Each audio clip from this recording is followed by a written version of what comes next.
Welcome back, this is David, and these are some random coffee stains that I'm going to start to draw on. I just take my pen and start making lines randomly and then see what comes to me.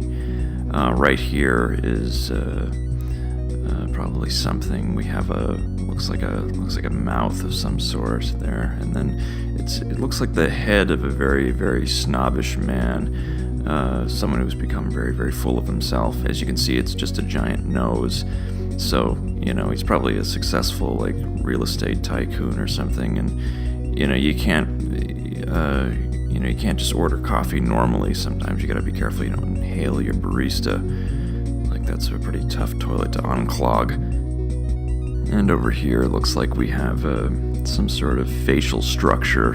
Again, we have this, it's a big chin and a bunch of flesh up there. Looks like someone stuck their toothbrush in the side of their head and gave themselves a cheap facelift. I think that's what fleek means, right? It means cheap facelift with a toothbrush. Well, it does now. I just changed it, and I changed the spelling. So every time you hear that word on fleek, you'll think of this image. Yeah, you're welcome.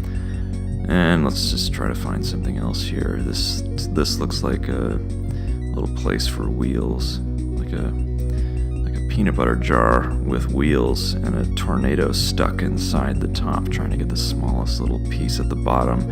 And we put a little motor on it so it can, just drive around town if it needs to go grocery shopping or something and detach itself from the sky. There's a bunch of little legs. That's what a tornado looks like when it's detached. Then it can just go grocery shopping, for more peanut butter or / cars. Then it walks around the grocery store. And then when it drives back to Kansas, that's what it looks like. And over here, it looks like kind of looks like a Liberace's hand just became a Shriner. And that's probably the most random thing I've ever said in my life. So there, congratulations, you're part of it. And over here, it looks kind of like a jellyfish to me. And instead of tentacles, though, I think we're gonna have to put a couch.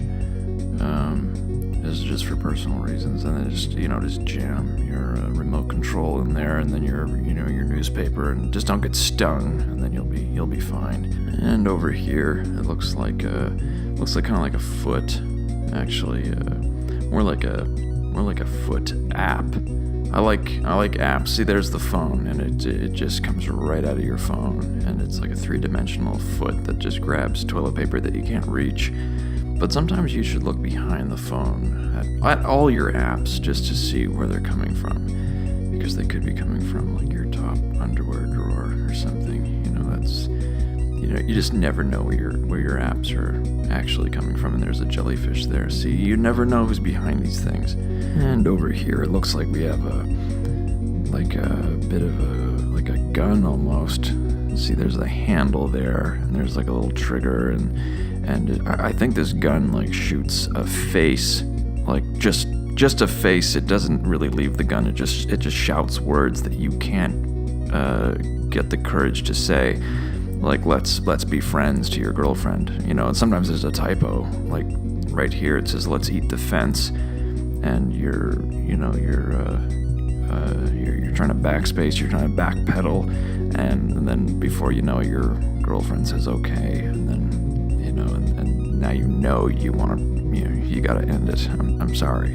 And I think that's a pretty good time to end this episode. Let's just take a look at everything I did. Wow, that's a mess.